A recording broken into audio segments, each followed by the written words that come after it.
Hello there, kia ora. I wanted to have a chat to you today about something called the muted group theory. It's an anthropological theory that's used to explain how small groups within a society have to work so hard to be seen and heard and normalized in the eyes of a dominant group within society.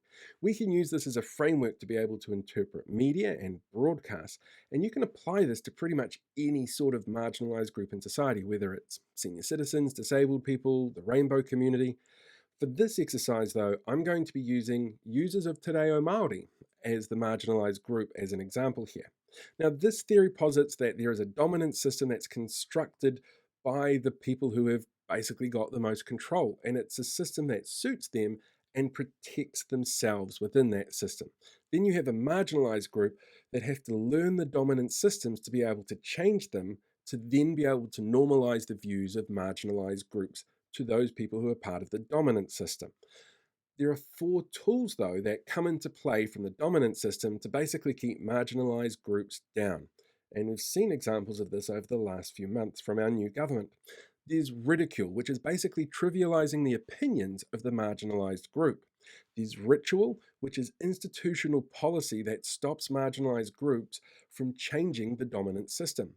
There's control, which is asserting control using the dominant group system as justification for that control.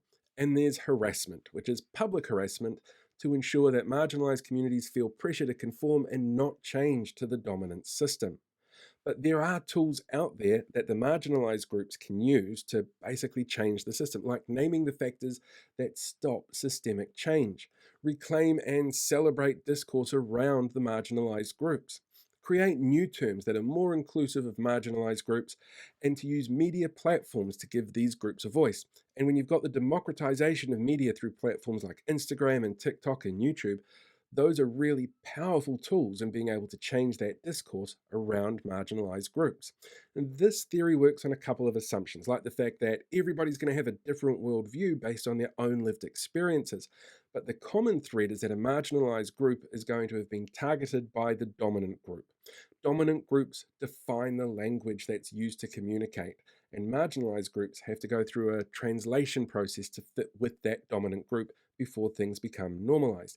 We actually have a really great example of that in this country. When broadcast news first started here, all of our newsreaders used something called received pronunciation. It's basically the accent that King Charles III and David Attenborough used when they talk. And it was designed so that you couldn't see a regional accent come through in what they were saying. But in 1982, Te Reo was launched. And initially it was a short 2-minute news bite thing. But it grew and it grew. And instead of it just being a straight translation of English into Māori, it took Māori issues and looked at them with a Māori lens, which gave a really powerful voice in the way that communication came through from our main state broadcaster. By 1985, we already start to see them not using received pronunciation in the English news, and we see the growth of Te Reo up to a 15-minute news broadcast, which then led to protests from people wanting Te Reo to have the same footing as the English news, which it did in the end. It ended up getting a half-hour broadcast which has some really detailed analysis and has been really key in trying to normalise the use of Te Reo Māori within this country.